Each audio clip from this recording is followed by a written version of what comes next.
ተከታታዮች እንደምንሰነበታችሁ። ዛሬ ለየት ባለ መንገድ አንድ እንግዳ ይዤላችሁ ቀርቤያለሁ። ከእንግዳዬ ጋር በአጠቃላይ የቋንቋ ጉዳዮች ላይ የቋንቋ አጠቃቀም፣ ቋንቋ ለእውቀት ማስተላለፍ፣ ለትምህርት አገልግሎት እና አጠቃላይ ለማህበራዊ አስተሳሰብ መበልጸግ ምን አስተዋጽኦ ይኖረዋል የሚለውን ከሀገር ውስጥም ከዓለም አቀፍም ሁኔታ አጠቃላይ ከትምህርትም ጋር ከእውቀት ጋር ከስነ ጽሁፍ ጋር እያገናኘን ጭውውት ነው የምናደርገው። እንግዲህ ራሱን እንዲያስተዋውቅ እድል ልስጠውና ከዛ በኩል ጀምራለሁ። እስቲ እኔ እንኳን አውቃለሁ፣ እንግዲህ ማነህ ቢሉ ማነህ ትላለህ?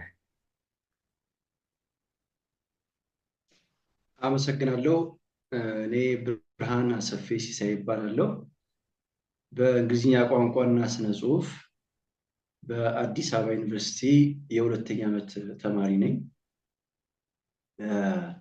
ሆም ኢንስቲትዩሽን ደግሞ ወልዲያ ዩኒቨርሲቲ ነው። ይህን ይመስላል። ጥሩ። ያው የሁለተኛ ዓመት ተማሪ ነኝ ሲባል እንግዲህ የማስተር ስም እንዳይመስል ብርሃን የፒኤችዲ ተማሪ መሆኑን እኔ አከል ላደርግና ልመለስ። እንደተገለጸው በወልዲያ ዩኒቨርሲቲ ቋንቋና ስነ ጽሁፍ መምህር ነው። ብርሃን በምን ጉዳይ ነው አሁን በአዲስ አበባ ዩኒቨርሲቲ የጥናት ፕሮፖዛልህን ማቅረብህን ሰምቻለሁ። በምን ጉዳይ ነው ጥናት የምታደርገው? ዝም ብለን እንደ መግቢያ ከሱ እንነሳ። በጣም ጥሩ። አሁን ፕሮፖዛል አቅርቤያለሁ። እንደ 15 ቀን ሆኖታል ፕሮፖዛሉን ካቀረብኩኝ፣ ተቀባይነትም አግኝቷል። የፕሮፖዛሉ ርዕስ exploring experiences of survivor women የሚል ነው። በፖስት ኮሎኒያል ፌሚኒዝም ላይ የሚያጠነጥን ሆኖ የፊሜል ኦተርድ አፍሪካን ኖቨልስ ላይ የሚያጠነጥን ነው ስራው።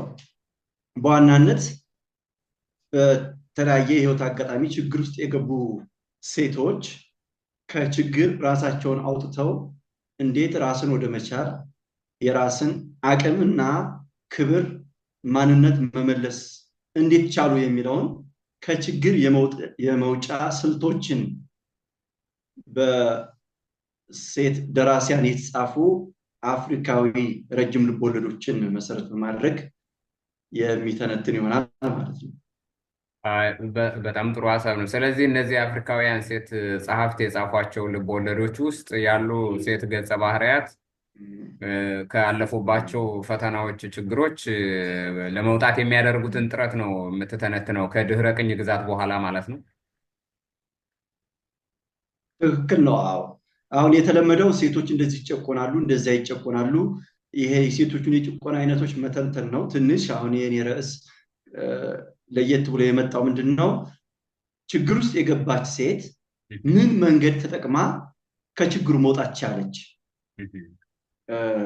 አይደንቲፋይንግ ሰርቫይቫል ስትራቴጂስ ኦፍ አፍሪካን ዊመን ነው ዋና ኮንሰርኑ። እንግዲህ ከችግር የመውጫ ስትራቴጂዎችን ነው የሚተነትነው። ከነኚህም ያው ስኔል ሴንስ ፌሚኒዝም የሚባል ቲዮሪን ይጠቀማል። ስኔል ሴንስ ፌሚኒዝም የሚባለው ቲዮሪ ፖስት ኮሎኒያል ቲዮሪ ነው፣ አፍሪካዊ ቲዮሪ ነው። በዋናነት ከችግር መውጫ መንገዶች መልካም ትምህርት ከወንዶችም ሆነ ከሴቶች ጋር በመቆራኘት የትብብር መንፈስ መገንባት፣ ኢንተርፕሪነርሺፕ እና የመሳሰሉት ስትራቴጂዎችን ይጠቅሳል ቲዮሪው። ያንን ቲዮሪ መሰረት በማድረግ በአራት በተመረጡ ልቦለዶች ላይ ከችግር የመውጫ ዘዴዎችን ይተነትናል የኔ ፕሮፖዛል ወይም የኔ ሪሰርች ማለት ነው። ጥሩ ነው። እንደው ምናልባት ወደ ውስጥ አልገባም፣ አሁንም እንደ መሻገሪያ ነው። ከመረጥካቸው 4 መጽሐፍት ኢትዮጵያዊ ደራሲ ትኖር ይሆን?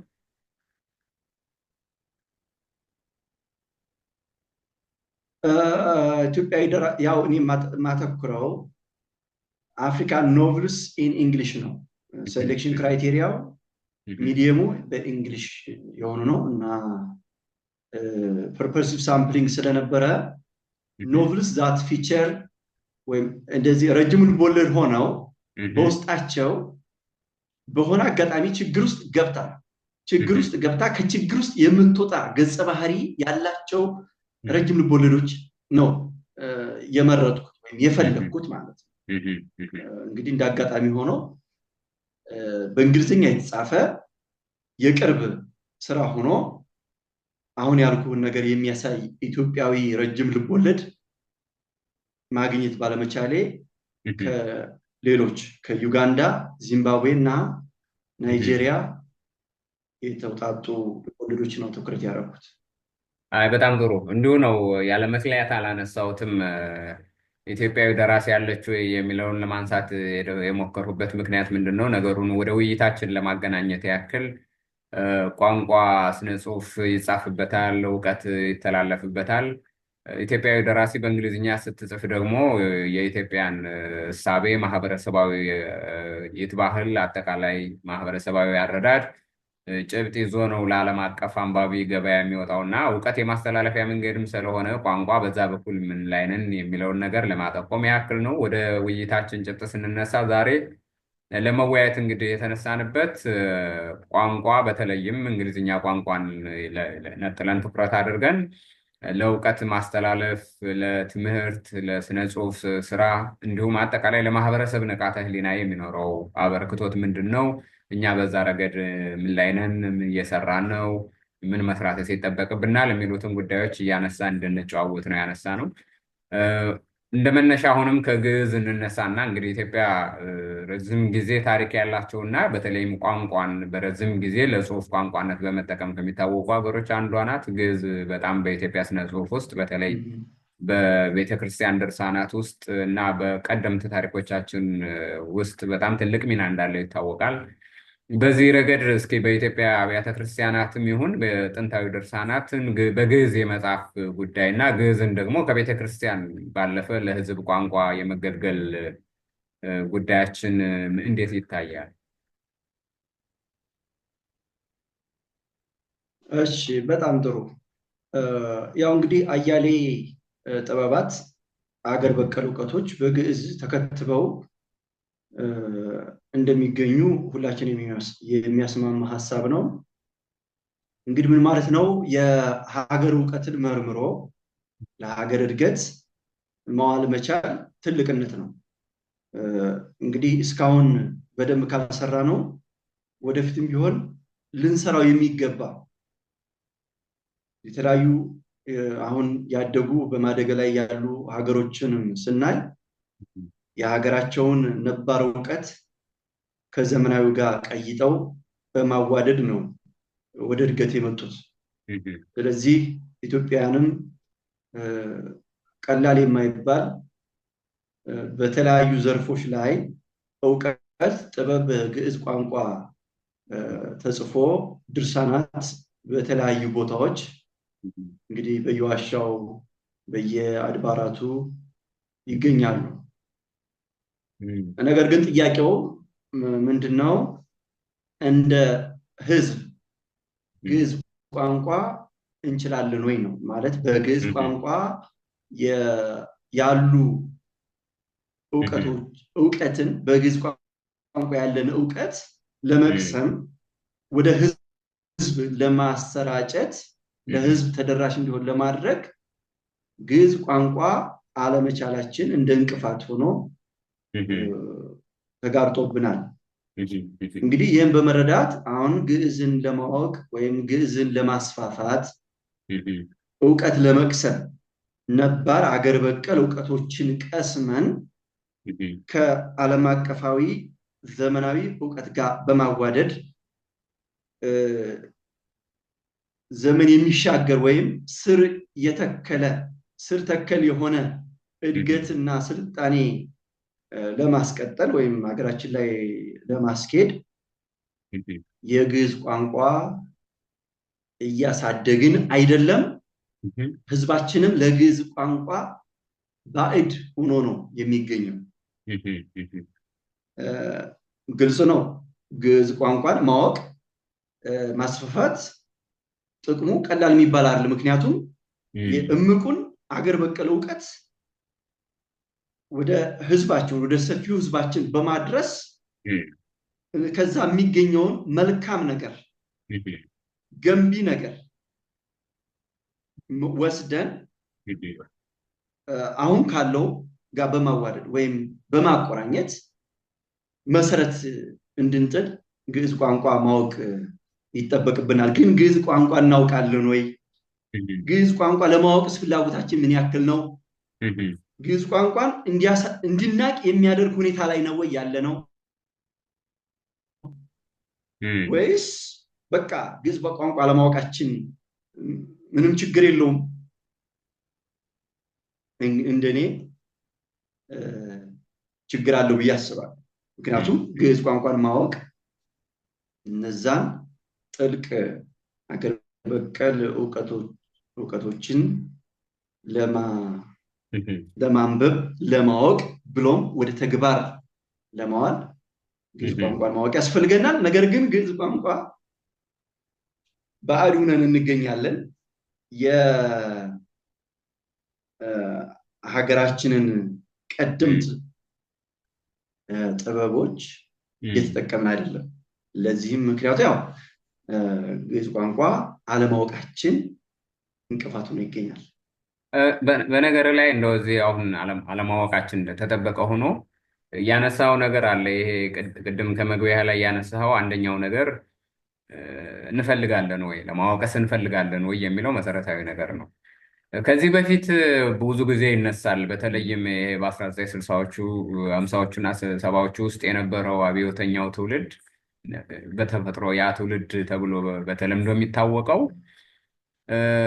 የግዕዝ ቋንቋን ለኢትዮጵያ ኦርቶዶክስ ተዋሕዶ ቤተክርስቲያን ብቻ መስጠት፣ በዛ ዙሪያ የተጻፉ ድርሳናትን እና እውቀቶችንም ፍልስፍናዎችን፣ ሀሳቦችን፣ ታሪኮችን እና ጥበባትን ሁሉ የቤተክርስቲያኗ ጸሐፍት ብቻ የፈጠሩት እና ለነርሱ እንዲሆን ተደርጎ የቀረበ እንጂ ሳይንሳዊ እንዳይደለ የሚጠቅም ሀሳብ እንደሌለው ሁሉ አድርጎ የመፈረጃ አባዜ ስለነበረ የፖለቲካዊ አመለካከት ሰለባ ነው ግዕዝ ራሱ ቋንቋው ብዬ ነው የማስበው። በዛ ውስጥ ያሉ እውቀቶችም አብረው ሰለባ ሆነዋል።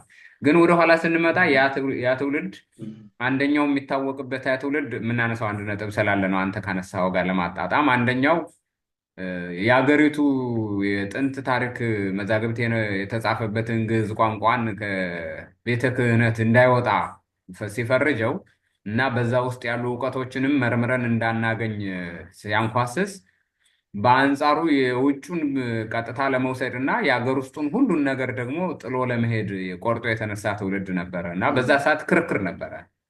ሀገር ውስጥ ምንም እውቀት የለም፣ የሚረባ ነገር የለም፣ ትረት ትረት ነው ሁሉም ነገር እና ከውጭ እናምጣ የሚል የሶሻሊዝም የአርክሲዝም ጉዳይ አብሮ ይመጣል። ዶክተር ጓለ ገብረ ዮሐንስ የከፍተኛ ትምህርት ዘይቤ በሚለው መጽሐፋቸው ላይ የውጩን እንዳለ በመውሰድ የሀገር ውስጡን ደግሞ እንዳለ በመጣል ሳይሆን ከውጭም መርጦ በመውሰድ ሀገር ውስጥም ያለውን መርምሮ የሚጠቅመውን ለይቶ በማውጣት ሁለቱም በማዋሃድ በተዋህዶ ነው የተሻለውን ሀገራዊ አስተሳሰብና ማህበረሰባዊ ንቃተ ህሊና መፍጠር የምንችለው የሚል አቋም ነበራቸው። ቅድም አንተ አሁን አገር በቀሉን እውቀት ከአዲሱ ጋር የቆየውን ከአዲሱ ጋር አጣጥሞ በመሄድ ረገድ ወደፊት መሄድ አለብን የሚል ሀሳብ አንስተህ ስለነበረ ነው እሱን ለማንሳት የሞከሩትና ምናልባት ግዕዝ ከቤተ ክርስቲያኗ ባለቤትነት ተለይቶ እንዳይታይ ማድረጋችን ይሆን? ግዕዝ ቋንቋን በህዝብ ደረጃ ለመረዳት ለማወቅ፣ በትምህርት ደረጃ ለማስፋፋት እድል ሳይሰጠን የቀረውና ያንን ጥበብ ወደኋላ ሄደን እንዳንመረምር ይሆን ነው?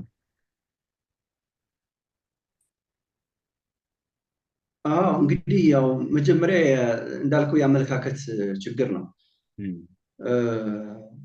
የአመለካከት ሲባል አሁን አረብኛ ቋንቋን ከእስልምና ሃይማኖት ጋር ማገናኘት፣ ምክንያቱም ምን ማለት ነው? እስልምና ሃይማኖትን ከአረብኛ ቋንቋ ለይቶ ማየት ያስፈልጋል። እና ሃይማኖት ነው። አረብኛ ቋንቋ ደግሞ ቋንቋ ነው። ቋንቋ ደግሞ ራሱን የቻለ ሳይንስ ነው፣ ራሱን የቻለ መግባቢያ ነው። ሃይማኖት እምነት ደግሞ ራሱን የቻለ ነው። ግዕዝም ቋንቋ ነው። ኦርቶዶክስ ተዋሕዶ ሃይማኖት ነው። ስለዚህ ሁለቱንም አለመለየት መቻል እንግዲህ ይሄ ለእኔ ትክክል አይመስለኝም። ግን እዚህም እዛም ይስተዋላል። ቶሎ በችኮላ ግዕዝ ሲባል ከኦርቶዶክስ ተዋሕዶ ጋር አሶሺየት ማድረግ እንዲሁም አረብኛ ሲባል ከእስልምና ሃይማኖት ጋር ቀጥታ ማያያዝ ይሄም አሁን ትክክል አይመስለኝም። እዚህ ላይ ይሄ የአመለካከት ችግር ነው ብዬ ነው የማስበው። እዚህ ላይም መሰራት እና ግልጽ መሆን መቻል አለበት። በነገራችን ላይ አረብኛ ቋንቋ ማወቅ በጣም ያስፈልጋል። ኢትዮጵያውያን የጎረቤት ሀገሮች አረብኛ ቋንቋን በሰፊው ይጠቀማሉ፣ ይናገራሉ። ባለው ጂኦፖለቲክስ የተነሳ ኢትዮጵያውያን አረብኛ በማወቅ ከፍተኛ ተጠቃሚ መሆን ይችላሉ። አጀንዳችን አሁን ግዕዝ ቢሆንም ማለት ነው። ልክ እንደዚሁ ከሃይማኖት በመለየት ግዕዝ ቋንቋን ለማወቅ ጥረት ማድረግ መጀመሪያ በአመለካከት ደረጃ ግዕዝ ቋንቋ ነው። በግዕዝ የተጻፉ ቀደምት እውቀቶች አሉ። ያው እንደሚታወቀው የጥንት ግዕዝ መዛግብት ከመሬት ተነስቶ የተጻፉ አይደሉም። ከጥንት ግሪካውያን፣ ሮማውያን፣ ከጥንት ግብፃውያን ጥልቅ እውቀት እና ጥበብ የተቀዱ የተወሰዱም እንዲሁም ኢትዮጵያዊ እንዲመስሉን ተደርገው የኢትዮጵያም ተጨምሮባቸው የተዘጋጁ ምርጥ ሀሳቦች፣ ምርጥ ጥበብ ነው የሚገኘው መጽሐፍት ላይ። ስለዚህ እዛን መጠቀሙ ጥቅም እንጂ ጉዳት አይኖርም። አሁን ያደጉት አውሮፓውያንም አዲስ ነገር ፈጥረው አይደለም። መጽሐፍት እንደሚያስረዱት የአሁኖቹ ስልጡን አውሮፓውያን የጥንት ግሪካውያንን ስልጣኔ በትክክል መሰረት አድርገዋል። ጥንት ግሪካውያን ያላስቀመጡት ነገር አሁን አውሮፓውያን አዲስ ያመጡት ነገር አንዳች ነገር የለም ነው የሚለው። እንደዚህ የሚል ጽሁፎች አሉ። ምንድነው መሰረት አድርገውታል። በእርግጥ ብዙ ነገር አሻሽለውታል፣ አዘምነውታል፣ እያዘመኑት ነው፣ እየሰሩ ነው። ግን በማንኛውም ዘርፍ ስትሄድ ቀደምት እውቀትን መሰረት ማድረግ። ስለዚህ እኛ ለግዕዝ ቋንቋ ያለን አመለካከት ከእምነቱ ለይተን ቋንቋ ነው። እንደ ድል ሆኖ በግዕዝ የተጻፉ መዛግብቶች ማየት እንችላለን። በየደብሩ በተለያዩ ገዳማት አሉ። አንብበን እውቀቱን መቅሰም ነው እንጂ ያቃተን። እኔም አይቻለሁ፣ ብዙ ሰዎች ያያሉ። ስለዚህ የግድ ሃይማኖቱን መቀበል አይጠበቅብንም፣ እውቀቱን ግን መሸመት ይጠበቅብናል። ምክንያቱም አሁን ከሞኝ ደጃፍ ሞፈር ይቆረጣል እንዲያውን ነገሩ። እውቀት እያለ የታመቀ ጥበብ እውቀት አለ።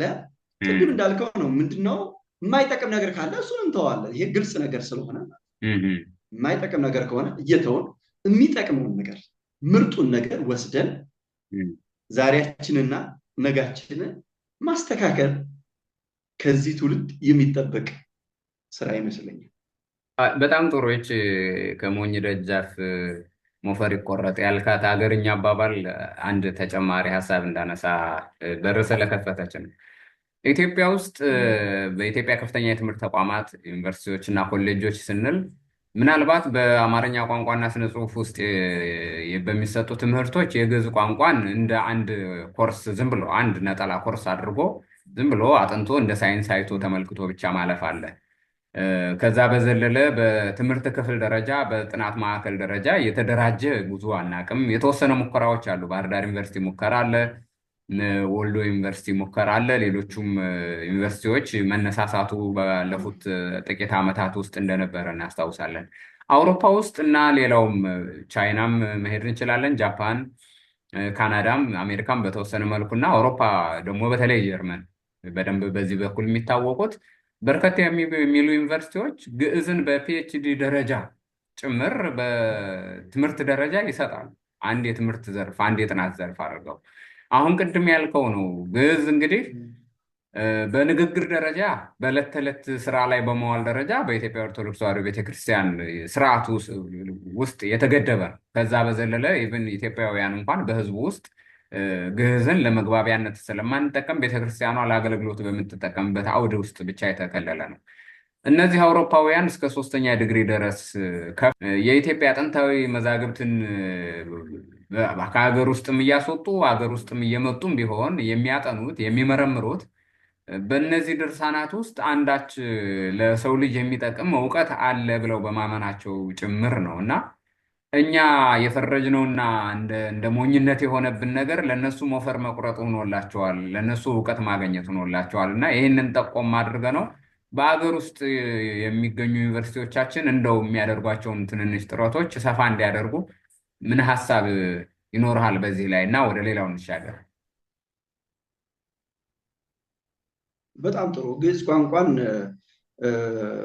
ማጥናት እንዲሰፋ ማድረግ ወይም የተለያዩ ተመራማሪዎች እንዲያውቁት እንዲመራመሩበት ጥበቡንም እንዲቀስሙ እንዲያሰራጩ ማድረግ በጣም ተገቢ ነው። ግዕዝ ቋንቋን አውቆ በግዕዝ ቋንቋ የተጻፉ ጥበብን መርምሮ ወደ ሀገር ውስጥ የተለያዩ ቋንቋዎች ወደ አፋን ኦሮሞ፣ ወደ ትግርኛ፣ ወደ ወላይትኛ፣ ወደ ተለያዩ የሀገር ውስጥ ቋንቋዎች ከግዕዝ ያሉ ጥበብን እውቀትን መተርጎም እና ለህዝቡ ተደራሽ እንዲሆን ማድረግ ዋናው ጉዳይ ይሄ ነው። ለህዝቡ ቀደምት ጥበብ እንግዲህ እንዳጋጣሚ ሆኖ በግዕዝ ተጽፏል ነው። በሌላም ቋንቋ የሀገር ውስጥ ቋንቋ ተጽፈው ካሉ ልክ እንደዚሁ መሰራጨት መቻል አለበት። ለህዝቡ መሰራጨት፣ ለህዝቡ ወደ ተለያየ ቋንቋ እየተተረጎመ ተደራሽ መሆን መቻል አለበት። ምክንያቱም ይህ ትውልድ ከጥንታዊ እውቀት በተለይም በግዕዝ ከተከተቡ ጥበባት ባይተዋር ባዕድ ሆኗል ነው እና እንዳልከው ከፍተኛ የትምህርት ተቋማት እንዲሁም ሌሎች የሚመለከታቸው አካላት መንግስታዊም ሆኑ መንግስታዊ ያልሆኑ አካላት ግዕዝ ቋንቋ እንዲታወቅ፣ ምክንያቱም በግዕዝ ቋንቋ የተቀበረ ነገር በግዕዝ ቋንቋ የተከተበ ነገር ስላለ ያን ነገር ለህዝብ ተደራሽ አድርገን መድህን የሆነን ዘንድ በሰፊውና በትኩረት መያዝ ያስፈልጋል ብዬ አምናለሁ። አይ ጥሩ። ያው ያነሳነው እንዲሁ በባዶ አይደለም። ያው ቋንቋ በዋናነት የእውቀት ማስተላለፊያ ነው፣ የጥበብ ማስተላለፊያ ነው። ከአንድ ትውልድ ወደ አንድ ትውልድ፣ ከአንድ የዓለም ክፍል ወደ ሌላ የዓለም ክፍል እውቀት፣ ጥበብ፣ ሀሳብ፣ አይዲዮሎጂ ወይም ርዕዮተ ዓለም የሚተላለፈው በቋንቋ አማካኝነት ነው እና ቋንቋ ማወቅ እንደ ጸጋ መወሰድ የሚገባው እንደ ሀብት መወሰድ የሚገባው ነው ለማለት ያክል ነው። ወደኋላ እንመለስ። በተለይ ከአፄ ኃይለሥላሴ ጊዜ ጀምሮ ትምህርት በኢትዮጵያ በከፍተኛ ደረጃ በዩኒቨርሲቲም ደረጃ እየተስፋፋ በመጣበት ሂደት ውስጥ መጀመሪያ ንጉሱ ሳሉ በፈረንሳይኛ የኢትዮጵያን ካሪክለም የመቅረጽ ሙከራ ነበረ። ኋላ ላይ ወደ እንግሊዝኛ ተመልሷል። በደርግ ጊዜም እንግሊዝኛ ቀጥሏል። አሁን ኢህአዴግም እና አሁን ባለንበትም ጊዜ እንደየሁኔታው አንዳንድ ጊዜ ከ5ኛ ክፍል አንዳንድ ጊዜ ከ7ኛ ክፍል ቢጀምርም ከ1ኛ ክፍል ጀምሮ እንግሊዝኛ እንደ አንድ የትምህርት አይነት በመውሰድ ከፍ ሲል ደግሞ እንደየክልሎች ነባራዊ ሁኔታ ደግሞ ሌሎችንም ሂሳብንም የሳይንስ ትምህርቶች የሆኑትንም እና ህብረተሰብ ሌሎች የምንላቸውን ጨምሮ በእንግሊዝኛ የማድረግ 12ኛ ክፍል ብሔራዊ ፈተና አሁን ባለው ካሪክለም ማለት ነው እሱንም በእንግሊዝኛ የመስጠት ቀደም ብሎ በነበረው 10ኛ ክፍልም ጨምሮ 8ኛ ክፍልም የነበሩ ፈተናዎችን በእንግሊዝኛ የማድረግ በዩኒቨርሲቲዎች ደግሞ ከአገር በቀል ቋንቋዎች ውጭ ያሉ የትምህርት ክፍሎች በዋናነት በእንግሊዝኛ ቋንቋ ነው የሚሰጡትኝ። እንግዲህ እንግሊዝኛ በኢትዮጵያ የትምህርት ስርዓት ውስጥ በህግ ደረጃ ቅቡልነት ያገኘ የማስተማሪያ ቋንቋ ሆኖ እያገለገለ እንዳለን እንረዳለን። ይህን ማንሳት ያስፈልገው ምንድን ነው? በዚህ ረገድ በእንግሊዝኛ ቋንቋ ምን ያክል ወደፊት ተራምደናል? የትምህርት ቋንቋ ስናደርገው እውቀት ለተማሪዎቻችን እንዲደርስ በማሰብ ነው። ያን እውቀት ደግሞ ተማሪዎቻችን ተረድተው በስራ ዓለም እንዲተገብሩት በማሰብ ነው። ከዚህ አንጻር እንግሊዝኛ ቋንቋን በኢትዮጵያ ስርዓተ ትምህርት ውስጥ መገልገልን እንዴት ታየዋል? እሺ አዩ እንግዲህ ይሄን አሁን ይሄ ጭውውታችን በዋናነት የማህበረሰብ ለውጥ ያስፈልገናል። በህዝባችን ዘንድ ለውጥ፣ ስልጣኔ፣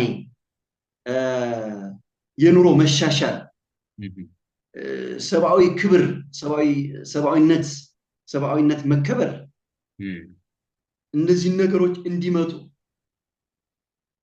የማህበረሰብ ለውጥ ያስፈልጋል የሚል ነው። እንግዲህ በዚህ ሂደት አንድ ወሳኙ ነገር ምንድነው? እውቀት ነው። እውቀት ጥበብን መቅሰም፣ ጥበብን እውቀትን ወደ ህዝብ ማስረጽ አንዱ የተመሰከረለት መሰረታዊ ደረጃ ነው። ይህን ስታደርግ ነው ህዝብህን ልትቀይር፣ ህዝብህን ከችግር ከኋላ ቀርነት ወደ ስልጣኔ ወደ ተሻሻለ የኑሮ ደረጃ ልትመራ የምትችለው። እንግዲህ ይህን በማድረግ ሂደት እንግዲህ እኛ ሀገር ኢትዮጵያ ውስጥ የተለያዩ ቤተ መጻሕፍት፣ የግል ኮምፒውተሮቻችን፣ የግል ስልኮቻችን እንዲሁም ሌሎች አማራጮች በሙሉ በእንግሊዝኛ በተጻፉ ድርሳናት ታጭቀው ይገኛሉ። እንግዲህ የኛ ልጆች ተማሪዎቻችን እኛም ጭምር በእንግሊዝኛ የተጻፉ ጥልቅ ዓለም አቀፋዊ እውቀቶችን እየሸመትን ነው ወይ? ቅድም እንዳልከው የላይብረሪዎቻችን የሞሉት እንደዛ ነው። ክፍል ውስጥም ከሃይ ስኩል ጀምሮ በዩኒቨርሲቲዎቻችንም የምንጠቀመው የማስተማሪያ ቋንቋ እንግሊዝኛ ነው። ይህ ሆኖ ሳለ በእርግጥ በእንግሊዝኛ የእንግሊዝኛ ንግግርንም ሆነ ጽሑፍን ለመቅሰም አድምጠን ለመረዳት የእንግሊዝኛ ቋንቋ ችሎታችን ምን ያክል ነው ነገሩ። ስለዚህ ቅድም እንግዲህ የሀገር ውስጥ እውቀትን ለመጠቀም ግዕዝ ቋንቋ ባይተዋር ሆኖብናል እንዳልነው ሁሉ የውጭ ምርጥ እሳቤዎችን በመውሰድ ወደ ሀገር ውስጥ በማምጣት ራሳችንን፣ ማህበረሰባችንን፣ ሀገራችንን ለመቀየር በዓለም አቀፍ ደረጃም ተወዳዳሪ እንዲሁም ከዓለም አቀፍ ሁነቶች ጋር ተቋዳሽ ለመሆን ተሳታፊ ለመሆን እኛ ሀገር ውስጥ በከፍተኛ ደረጃ የእንግሊዝኛ ቋንቋ ክህሎት ችግር አለ። ስለዚህ ይህ መሻሻል ይገባል፣ ሊታሰብበትም ይገባል። ያ ካልሆነ ሁለት ያጣ ነው ምን ሆነው ምን ማለት ነው? ፊታችን ላይ ማዕዱ ላይ ያለው በእንግሊዝኛ የተጻፈ ድርሳን ነው። በእንግሊዝኛ የተጻፉ ኦዲዮ ቪዲዮዎች አሉ። ግን ይህ ሲባል እንግዲህ ያው ግልጽ ስለሆነ ነው ብዬ ነው እንጂ ጥቂቶች ይኖራሉ፣ እንግሊዝኛን አቀላጥፎ የሚናገሩ አንበው የሚረዱ ይኖራሉ። ግን ልዩ ዕድል ያገኙ ካልሆኑ በስተቀር እንደ ኢትዮጵያ በሬሾ ካየነው አብዛኛው የሚባለው ኢትዮጵያዊ ከፍተኛ የሚባል የእንግሊዝኛ ክህሎት ችግር አለ። ስለዚህ ይሄ ሊያሳስበን ይገባል። ምክንያቱም እየተጠቀምነው ነው ያለው። አሁን እንግሊዝኛ የግድ መማር አለብን፣ እሱ ምርጫ ማድረግ አለብን፣ የሀገር ውስጥ አይጠቅምም እያልኩ አይደለም። ግን እንግሊዝኛ ስርዓቱ ነው። ይሄ ተመሰርቶ ያለ ጉዳይ ነው። በሁለተኛ ደረጃ ትምህርትም በከፍተኛ ደረጃ ትምህርትም እንዲሁም በሌሎች ከፍተኛ የመንግስት ተቋማት፣ መንግስታዊ ያልሆኑ ድርጅቶች፣ ዓለም አቀፍ ድርጅቶች ስናይ እንግሊዝኛ ቋንቋ ይጠቀማሉ። ኢትዮጵያ ውስጥ አገልግሎት ላይ ይውላል። በዚህ ሂደት ኢትዮጵያውያን እንግሊዝኛ ቋንቋን በመጠቀም ሀሳባቸውን ማስተላለፍ እንዲሁም ደግሞ ሀሳብን መቅሰም ይችላሉ ወይ ስንል ከፍተኛ ክፍተት ይታያል። ይሄ ከአመለካከት ይጀምራል። ለእንግሊዝኛ ቋንቋ ያለን አመለካከት ከችግሩ ጥልቀትና ስፋት ጋር አብሮ የሚሄድ ነው ብዬ አላስብም።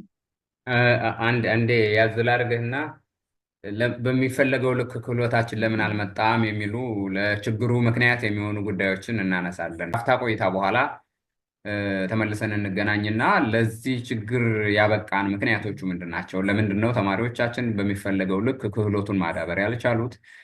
ትምህርት ቋንቋ አድርገነው ሳለ በሚፈለገው ልክ ለምንድን ነው እውቀት ማድረግ ያልቻልነው? በዓለም አቀፍ ደረጃስ በዛ ልክ ተወዳዳሪ መሆን እንዳንችል የሚዳርጉ ምንድን ናቸው የሚሉትን ሰፋ አድርገን ምክንያቶቹን እያነሳን ለምክንያቶቹ መፍትሄ እየሰጠን እንሄዳለን። ካፍታ ቆይታ በኋላ ተመልሰን እንገናኛለን።